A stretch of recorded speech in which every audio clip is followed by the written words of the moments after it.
This page was created to teach Black history. Unfortunately, the American educational system was designed to exclude our real historical account, so we are here to dismantle it. It's time to enlighten those of us who have been kept in the dark. I am a Black man who didn't know enough about my own history, so I began to dig deeper and do my own research. Black history is American history, so I want people of all races and cultures to join together to learn our history as one. Here, I will share all of my findings. Please like, follow, share, and subscribe to Teaching Black History. The story of Sister Rosetta Tharpe. Sister Rosetta Tharpe was born on March 20th, 1915, as Rosetta Newman in Cotton Plant, Arkansas, to Katie Bell Newman and Willis Atkins, who were cotton pickers. Both her parents were singers, but her mother, Katie, was also a mandolin player and women's speaker for the Church of God in Christ, which was founded in 1894 by Charles Harrison Matson, a Black Pentecostal bishop who encouraged rhythmic musical expression, dancing and praise, and allowing women to sing and teach in church. Encouraged by her mother, Tharpe began singing and playing the guitar as little Rosetta Newman at the age of 4 and was cited as a musical prodigy. About 1921, at age 6, Tharpe had joined her mother as a regular performer in a traveling evangelical troupe billed as a singing and guitar-playing miracle. She accompanied her mother in performances that were part of sermon and part gospel concert before audiences across the American South. In the mid-1920s, Tharpe and her mother settled in Chicago, Illinois, where they performed religious concerts at the Roberts Temple on 40th Street, occasionally traveling to perform at church conventions throughout the country. Tharpe developed considerable fame as a musical prodigy, standing out in an era when prominent Black female guitarists were rare. In 1934, at age 19, she married Thomas Tharpe, a preacher who accompanied her and her mother on many of their tours. The marriage lasted only a few years, but she decided to adopt a version of her husband's sure name as her stage name, Sister Rosetta Tharpe. In 1938, she left her husband and moved with her mother to New York City.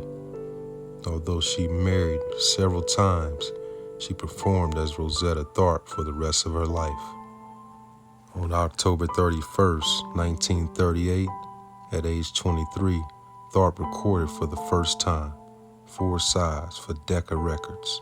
The first gospel songs recorded by Decca were instant hits, establishing Tharpe as an overnight sensation and one of the first commercially successful gospel recording artists. Her song Rock Me influenced many rock and roll singers, such as Elvis Presley, Little Richard, and Jerry Lee Lewis. Her records caused an immediate furor. Many churchgoers were shocked by the mixture of gospel-based lyrics and secular-sounding music, but secular audiences loved them. Tharpe played on several occasions with the white singing group, the Jordanians.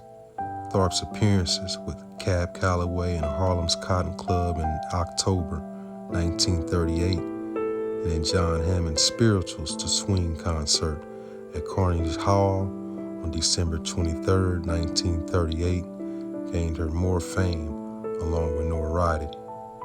Performing gospel music for secular nightclub audiences and alongside blues and jazz musicians and dancers was unusual, and in conservative religious circles, a woman playing the guitar in such settings was frowned upon. Tharpe fell out of favor with segments of the gospel community. During this time, masculinity was directly linked to guitar skills. Tharpe was often offered the compliment that she could play like a man, demonstrating her skills at guitar battles at the Apollo. Tharpe continued recording during World War II, one of only 2 gospel artists able to record V-discs for troops overseas. Her song Strange Things Happening Every Day, recorded in 1944 with Sammy Price, was the first gospel song to appear on the Billboard magazine Harlem Hit Parade. This 1944 record has been called the first rock and roll record. In 1946, Tharpe saw Marie Knight perform at a Mahalia Jackson concert in New York. Tharpe recognized a special talent in Knight. Tharpe invited her to go on the road with her. They toured the gospel circuit for a number of years. Though dismissed by both artists as gossip, several in the gospel community speculated that Knight and Tharpe maintained a romantic and sexual relationship. Starting in 1949, their popularity took a sudden downturn. Mahalia Jackson was starting to eclipse Tharpe in popularity, and Knight harbored a desire to break free as a solo act into popular music. Furthermore, around that time, Knight lost her children and mother in a house fire. Tharpe went on to marry her manager, Russell Morrison, her third marriage, which attracted 25,000 paying customers, followed by a vocal performance at Griffith Stadium in Washington, D.C. in 1951. Tharpe's biographer said in 2018 that when asked about her music and about rock and roll, Tharpe is reported to have said, "Oh, these kids and rock and roll, this is just sped up rhythm and blues. I've been doing that forever." Tharpe's performances were curtailed by a stroke in 1970, after which one of her legs was amputated as a result of complications from diabetes. On October 9, 1973, the eve of a scheduled recording session, she died in Philadelphia, Pennsylvania, as a result of another stroke. She was buried at Northwood Cemetery in Philadelphia.